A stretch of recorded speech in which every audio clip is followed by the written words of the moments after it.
everyone, welcome to this episode of Context is King. I'm Rebecca Brayton, and with me as always is WatchMojo founder and CEO Ashkan Karpus-Frushan to discuss the latest incarnation of WatchMojo Live.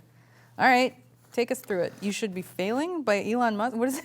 I was thinking of a quote by Elon Musk that says, you should be failing. If you're not failing, you're not innovating enough. And it's always, people sometimes ask me, why do you bother?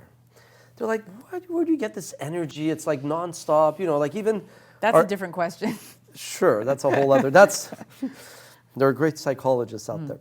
But the point is, we celebrated our 10-year anniversary in 2016. I was looking at what we should do. And I used to think, how do we branch off? And what is our MTV Video Music Awards? What is our ESPN Game Day? I think ComplexCon, bringing in lifestyle, commerce, all of that together, where they propagate the brand, conduct transactional commerce, and it's not just a bunch of panels, and it's like in their brand and their voice. That to me is probably Rich and his team's best. So ultimately, I think for us, we've always wanted to do, and not to make any excuses, but unlike a complex that has the power of Hearst and Verizon behind them and maybe 10 years ahead of us, with us, it boils down to resources. It's like energy focus. So a couple of years ago, President Trump had just been elected, and he was talking about building borders. You just took a left turn. No, but you'll see where it comes from. Yeah, no. So he was talking about building borders, and I just remember sitting there going it's crazy, because to a younger generation, this is bonkers, especially to a younger generation, because for them, we live with the internet where there are no borders, and creativity travels. And so what we wanted to do was not a political event, but we basically did a little bit of content for a business audience about YouTube and whatever theme made sense. And then it was to marry what WatchMojo ultimately covered, which was entertainment at a global stage, established acts, with then, because we were going to be in different cities, a local up-and-coming artist. And speaking of resources and being smart about things, I was like, let's do these at YouTube Space. Because YouTube Space had just put a bunch of money behind YouTube Space. And I felt, what, if we could put these to use, and put a spotlight on them, it's good to be good to a partner that's good to you. So we did the first one in New York in April, and we did the second one in London in July. And they were fine events. I think we did less about going deeper into movies and gaming and TV shows. We went a bit wider, dabbled in comedy and music. I didn't spend as much time on it as I wanted, which is just more of a detail. But it was just doing it alone was really cumbersome. And so we shelved it. And then last year, BuzzFeed kind of took the same premise of how do you convert BuzzFeed into an event. So the whole evening was imagine going through a scroll of your feed where there's some comedy and there's some music, and it was at Webster Hall. But how do they turn a quiz into a live event? Well, that's not that hard.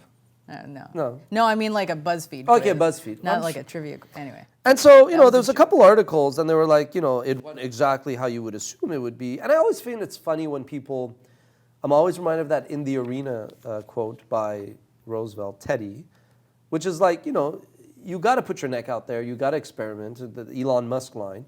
But so we're bringing it back. Reluctantly, I had to use my powers of persuasion with my colleagues. No. Who didn't? Well, not everybody wanted to bring it back, because it is a distraction. No, I'm not saying no. You didn't.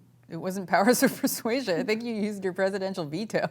That's not true. I rarely use. That's not true. I did not do no such thing. Sure. What is a presidential veto anyway? So tell us about WatchMojo Live, the 2020 edition. March 20th, 2020, WatchMojo will be live in Toronto. And the word panel is being banished henceforth from discussing it because it will not just be a bunch of talking heads on stage. It's for the fans. That's the number one thing I want to get across to people.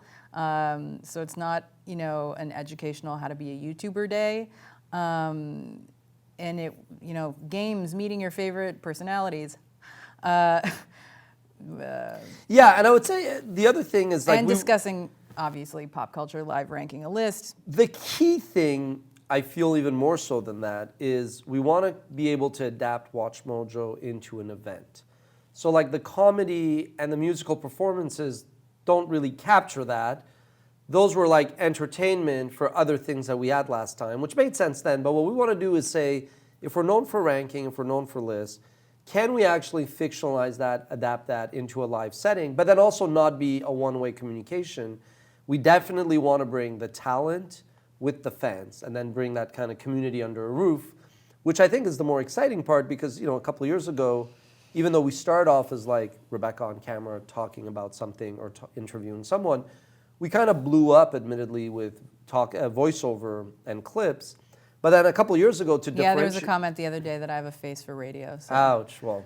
Maybe we should. That person's just jealous or, whatnot. But thanks, Mom. Ouch. But so it's happening March 20th. If you're interested and you're in the city, we would love you to come out. And then I think the idea is that we do want to have these as like a touring thing that then we could do. It's happening in Toronto before Comic-Con. And then so the idea would be to do this ideally before VidCon, before the Comic-Con in San Diego. This is the Fan Expo Comic-Con, so it's a bit it's unrelated. And so, is it? yeah. I thought Fan Expo was in August. No, but I'm just saying the people that bring you Fan Yeah. Expo in August are producing this Right. Comic-Con, spelled differently than the San Diego Comic-Con. But we want to do it before VidCon, before all these events where basically fans of these franchises congregate somewhere, and then we are there to kind of like amplify that. So should be interesting. And then we're not going to live stream it just because it was a lot of work to live stream it, but we are then going to play it on demand afterwards. And then if it makes sense in the future, we'll live stream it. Just kidding, we're live streaming it. I'm Wait, kidding. son of a gun. No, I'm kidding. We're not. Anyway, it's going to be fun. There's going to be lots of surprises, apparently. We're going to live stream. Anyway, I'm excited. I don't know. Yep. No, so It'll be a check big it out. party. Check it out. Check it out. WatchMojo.com/live. Buy your tickets. That's all I have to say That's about it? that. No, that's Okay, good. we're signing off. See you next time. We're going home. All right.